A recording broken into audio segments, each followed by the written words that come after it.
Ассалаумағалейкум, құрметті ауыл шаруашылығы YouTube арнасының көрермендері. Құрметті ауылдастар, қалайсыздар? Міне, бүгін өткендегі жоспар бойынша қимылдап жатырмыз. Альхамдулилля. Мына жерде алма бауы ретінде жасаймын деп, жалпы шұңқырларды қазып дайындадым. Бүгін иншалла түстен кейін барып алманы көшеттерін әкеп отырғызамыз деген ниеттеміз, алла бұйыртса. 15 алманы көшетін әкеп отырғызбақ жоспарым бар, соны орындап жатырмыз. Міне, мынандай шұңқырларды қаздық. Шұңқырларды қазған себебіміз, құрметті қандастар, өткенде мен шарттарын айтып өттім ғой, жалпы алманы дұрыс өсіру үшін. Жалпы негізінен алма деген бұл бізде Қазақстанда пайда болған жемістердің бірі деген осындай фактілер бар. Яғни алманың отаны Қазақстан. Ал алма ол жалпы әлемдегі ең, былайша айтқанда, құрамында дәрумендері көп жеміс түрі болып табылады. Сол себепті ондай жеміс түрінің Қазақстанда пайда болғанына ғалымдар егер сеніп жатқан болса, онда неге оны біз өзіміз өсірмеске деп, мен алма бауын егуге шешім қабылдадым, және соны жасап жатырмыз. Және де алманы өсіретін кезде осылай біліммен жасау керек. Міне мына шұңқырды мен 1 метрдей қаздым бағана. 1 метрдей қылып қазған себебім, жалпы алманың тамырынан ол 3 есе терең болу керек. Яғни алманың тамыры мәселен 30-20 сантиметр болатын болса, яғни 90-100 сантиметрдей шұңқырдың тереңдігі болу керек. Бұл неге десеңіздер, тамыры төмен қарай кеткен кезде, яғни еркін кету керек. Әсіресе біздің мына оңтүстікте, Шымкентте, осы Түркістан облысында біздің жерлер өте сазды болып келеді, яғни одан кірпіш құя береді, былайша айтқанда. Сол енді кірпіш құйған кезде сазды болғандықтан топырақ, ол кейін мәселен алманы егіп, егер оған су құятын болсақ, оның айналасында топырақтың бәрі қатып қалады. Сосын қатып қалғаннан кейін тамыр, былайша айтқанда, жақсы өсе алмай, спирализация деген процесс басталып, тамыр ішке қарай өсіп, бір-біріне шатасып қалуы мүмкін. Сол себепті осындай қылып міне қаздық. Сонда топырақ бос болып жатқаннан кейін тамырдың жан-жаққа өсуі де, төмен қарай өсуі де ол жақсы болатын болады. Сол себепті мынандай шұңқыр қылып қаздық. Сонымен қатар диаметрі тамырдың диаметрінен бірнеше есе ұзын болу керек, үлкен болу керек, яғни ол жан-жағына қарай еркін өсуі қажет. Сонымен қатар біз мына жерге міне органикалық тыңайтқыш биогумусты қостық. Қазір басқа да шұңқырларды көрсететін боламын. Міне мынау біріншісі, одан соң мына жерде екіншісі, міне қара болып жатқандар, былайша айтқанда биогумус, міне үшінші, мына жерде төртінші орын. Алла бұйыртса енді сәтті егу керек. Міне мына жерде бесіншісі. Барлығын осылай жеке-жеке қазып алдық. Бір-екі күрек тығып қаза салуға болмайды, осылай жасау керек. Міне мына жерде биогумус удобрениеміз біздің жатыр. Көріп тұрған болсаңыздар, қап-қара болып жатқан міне биогумус удобрение. Тыңайтқыш, органикалық таза тыңайтқыш биогумуспен өссе, алла бұйыртса, біздің алма ағашымыздың жемістері денсаулыққа пайдалы табиғи жеміс болатын болады, иншалла. Міне мына шұңқырлардың бәрін дайындадық, және осыларға удобрениелі, былайша айтқанда, биогумус органикалық тыңайтқышын, табиғи таза тыңайтқышты қосып жатырмыз. Міне ол мына жерде тұр, қапта, және осыдан әрқайсының түбіне қосудамыз. Міне органикалық тыңайтқышымыз біздің қап-қара болып жатыр. Қазір көрсетіп қояйын сіздерге. Міне көріп тұрсыздар ғой. Міне осыны былайынан қосамыз, топырақпен араластырып. Сонда бұл жерде микробиологиялық орта қалыптасады да, топырақ өте құнарлы қалыпқа енеді. Жалпы биогумустың пайдасы орасан зор. Оның құрамында көптеген, былайша айтқанда, дәрумендер болады. Оның барлығы өсімдіктің иммунитетін күшейтеді. Өсімдіктің иммунитеті күшейгеннен кейін ол анау-мынау ауруларды жұқтыра бермейді. Жаңағыдай жәндіктерге, қоңыздарға, былайша айтқанда, құрт-құмырсқаға желіне бермейді. Яғни иммунитеті мықты болғаннан кейін ауырмайды.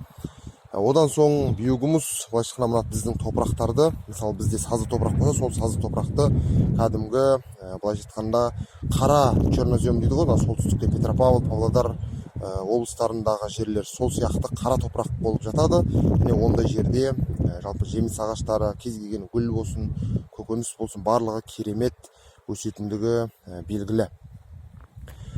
Сонымен қатар биогумустың тағы да керемет пайдалары, ол былайша айтқанда өсімдіктердің дәмін кіргізеді. Яғни бұл органикалық тыңайтқыш болғандықтан өсімдіктер ерекше дәм береді, кәдімгі табиғи дәм береді болады.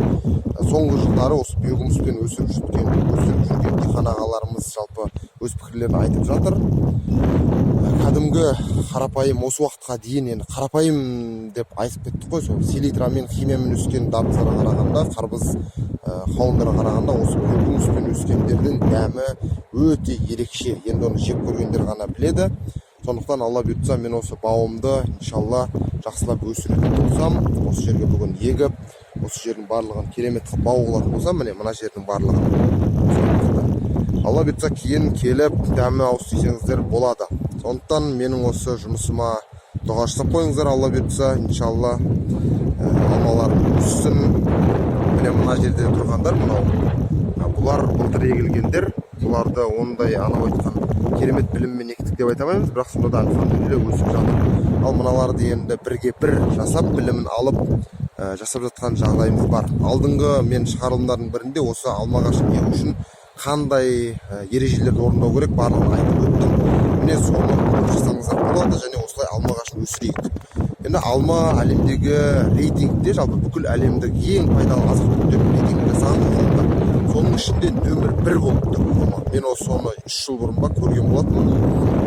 Және одан кейін сондай керемет әлемдегі ең пайдалы деген азық ол Қазақстанда пайда болған деген ғалымдар сондай қорытындыға келіп жатыр екен.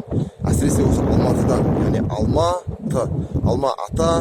Алматы, соның атауы содан шыққан негізі. Енді сондай жемісті біз өзіміз өсіре алмасақ, өзіміздің Қазақстан сондай атауға ие болып тұрып, оны біз дұрыстап өсірмесек, онда бізге ол ұят болады. Сол себепті біз бәріміз қандастармен бірігіп, осындай білімді бөлісіп, иншалла керемет қылып өсірейік. Және оны өсіргенде де селитрамен, дәрі-дәрмекпен, химиялық емес, мынадай керемет органикалық тыңайтқыш биогумуспен өсірейік. Осындай керемет биогумуспен өсіретін болсақ, міне, онда сөз жоқ. Біз табиғи, таза, адамның денсаулығына пайдалы керемет жемістерді өсіретін боламыз. Соның нәтижесінде біздің Қазақстанның ауыл шаруашылығы да иншалла дами түсетін болады. Бүгін біраз жел тұрып тұр. Енді Аллах тағала хайырын берсін. Жақсылап отырғызу керек. Мына жерлердің бәріне қазір біз удобрение тастаймыз. Биогумус органикалық тыңайтқышын тастап, осы жерде мына топырақтармен былайша айтқанда араластырамыз. Енді мына жерде неғылған үйіліп жатқан көп топырақ деген сіздерде сұрақ туындауы мүмкін.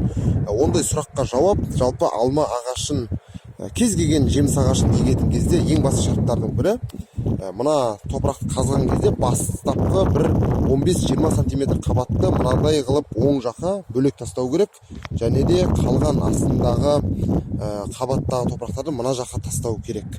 Ол неге десеңіздер, екеуі араласпау керек, өйткені төменгі топырақтың құнары болмайды. Әсіресе мынаның негізгі құнарлы топырақтанушы ғалымдардың айтуы бойынша, біздің тәжірибе білімімізге сүйенетін болсақ, ол беткі қабатында болады. Яғни сол беткі қабатын астыңғы қабатпен араластырып жібермей, екеуін бөлек тастау керек та, астыңғы қабатты топырақтан көрі мына жерге биогумусты тастап, органикалық тыңайтқышты, одан соң барып мына беткі қабатты тастау керек. Сонда былайша айтқанда соңына дейін, яғни түбіне дейін, тамырдың 1 метрге дейін толықтай құнарлы топырақ болып тұрады. Сонда барлығы құнарлы топырақ болғаннан кейін жеміс ағашының да көкөністегі өсімдіктің жақсы өсуі былайша айтқанда 100% деп айтуға болады. Сондықтан осылай екі жаққа тастау керек топырақты. Одан соң барып оны астыңғы қабатына, яғни жаңағы органикалық тыңайтқышты тастау керек та, биогумус секілді немесе компост секілді. Содан соң барып беткі жағына өзінің беткі құнарлы топырағын тастау керек. Яғни барлығы құнарлы топырақ сонда болады. Енді одан соң жеміс ағаштарын егетінде тағы бір ескеретін жағдай, мына жер асты суларына мән беру керек. Егер сіздердің егетін жерлеріңіздің астында жер асты сулары жақын болатын болса, онда астына тас немесе жаңағы қатты щебенка дейді, сондай нелер тастау керек. Өйткені ана астындағы жер асты суы тамырға жақын болатын болса, тамырды шіртеді алманың, кез келген жеміс ағашының. Сол себепті сол жер асты сулары егер жақын болатын болса, сондай тастап, одан соң барып бетіне топырақ тастап егу қажет. Ал егер жақын болмаса, онда қажеті жоқ. Міне осындай негізгі ережелерді ескере отырып ексеңіздер, Алла бұйыртса сәтті шығады деген ойдамын. Мен осы бірге бір біліммен жасап жатырмын. Иншалла осының нәтижесімен сіздермен бөлісіп отырамын, Алла бұйыртса. қалай суғарып жатырмыз, барлығын көрсететін боламыз.